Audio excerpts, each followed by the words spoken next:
Au fur et à mesure que le temps s'en va, la lutte prend de l'ampleur. Tous les mois d'octobre, les activités sont organisées. Marches, sensibilisation, campagnes de dépistage, mais toujours, plusieurs femmes restent ignorantes et impuissantes face au cancer du sein et celui du col de l'utérus. Ces deux principaux cancers qui chez la femme sont les plus meurtriers, occasionnant d'innombrables victimes.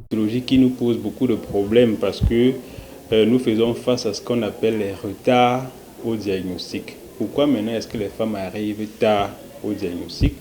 Généralement, ce n'est pas ignorance parce qu'elles consultent moins et elles sont ignorantes de ce que nous appelons les facteurs de risque.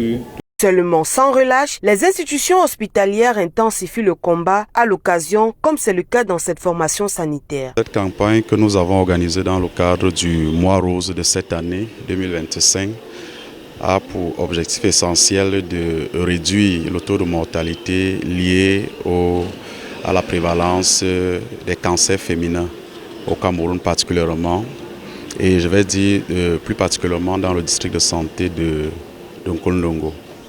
Une après l'autre, les femmes arrivent et se soumettent à cette étape cruciale qui entre dans la prévention de la maladie. La patiente arrive, elle se fait enregistrer au poste A. Puis nous envoyons la patiente au poste B, l'accueil, pour créer son code patient et lui attribuer un numéro. Ensuite, la patiente descend au poste de dépistage proprement dit pour le test du cancer du col et du sein. La patiente qui a choisi faire certains examens remonte à la caisse payée et puis elle se dirige au laboratoire. Une initiative louable qui permet jusqu'à là de débusquer la maladie et poser le diagnostic rapide. Déjà eu environ 4 cas positifs, dépistage du cancer du col. Nous avons déjà eu des cas suspects. Maintenant, nous allons faire l'examen paramédical pour confirmer le cancer. Et maintenant, au niveau du dépistage du cancer du sein, nous avons déjà eu juste deux cas positifs.